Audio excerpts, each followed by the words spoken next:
अंगोबा केसरी मैदान 2026 मध्ये पार पडत आहे मित्रांनो. त्या मैदानामध्ये आपल्याला आज महाराष्ट्रातले सर्व टॉपचे नंदी त्या मैदानात पळताना दिसणार आहे. त्यामध्ये मित्रांनो आपण 4 ते 10 गटामध्ये गटपास झालेले नंदी तुम्हाला सांगणार आहे. कारण मित्रांनो 1, 2, 3 हे नंदी आपण लाईव्ह मध्ये दिसलेच नाही, कारण की डायरेक्ट 4 पासून दिसले. 4 पासून तर आपल्याला 10 पर्यंत कोणकोणते नंदी गटपास झालेले आहे तीच अपडेट घेऊन आलेलो आहे. आणि असंच नवनवीन व्हिडिओ पाहण्यासाठी आपल्या चॅनलला सबस्क्राईब करा आणि बैलगाडी शर्यत क्षेत्रामधले सर्व अपडेट आपल्या चॅनलवर तुमच्यासाठी घेऊन येत असतो. गट क्रमांक 4 मध्ये ज्या जोडीने मित्रांनो अखंड महाराष्ट्र गाजवला असा हिंद केसरी सचिन आणि लक्षा, पुसेगाव हिंद केसरी वरील किताबाचे मानकरी असे सचिन आणि लक्षा, वडके हिंद केसरी असे दोघे नंदी मित्रांनो आज आपल्याला पुन्हा एकदा या मैदानात दोघांचा मिलाम झाला.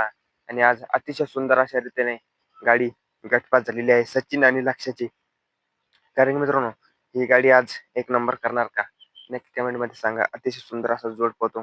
गट क्रमांक 5 मध्ये सर्जा आणि राजा हा सुद्धा अतिशय सुंदर असा गाडीचा साज पळाला आणि हा सुद्धा आज गटपास झालेला आहे. कारण मित्रांनो मैदान एक आदत एक बैल आहे. त्या मैदानामध्ये गट क्रमांक 6 मध्ये नंद्या आणि एका बैलाचं नाव नाही घेतलं मित्रांनो, त्याचा नंद्या अतिशय सुंदर असा पळाला आणि गटपास झालेला आहे. गट क्रमांक 7 मध्ये बैजा आणि गजा, बैजा आणि गजा आज हे दोघं आपल्याला या दोघांचा मिलाम झाला आणि ही सुद्धा अतिशय सुंदर अशी गाडी पळाली आणि ही सुद्धा गटपास झालेली आहे आजच्या मैदानामध्ये.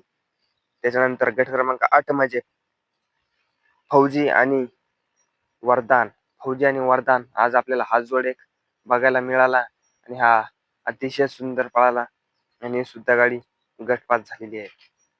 गट क्रमांक 9 मध्ये रावल्या आणि शंभू आपल्याला हा दोघांचा मिलाम झाला आणि हे सुद्धा अतिशय सुंदर अशी गाडी गटपास झालेली आहे. आणि गट क्रमांक 10 मध्ये माहिब्या आणि वादळ ही सुद्धा अतिशय सुंदर अशी गाडी गटपास झालेली आहे. आणि बाकासूर कितव्या गटात पळणार हे अपडेट लवकर तुमच्यासाठी घेऊन येणार.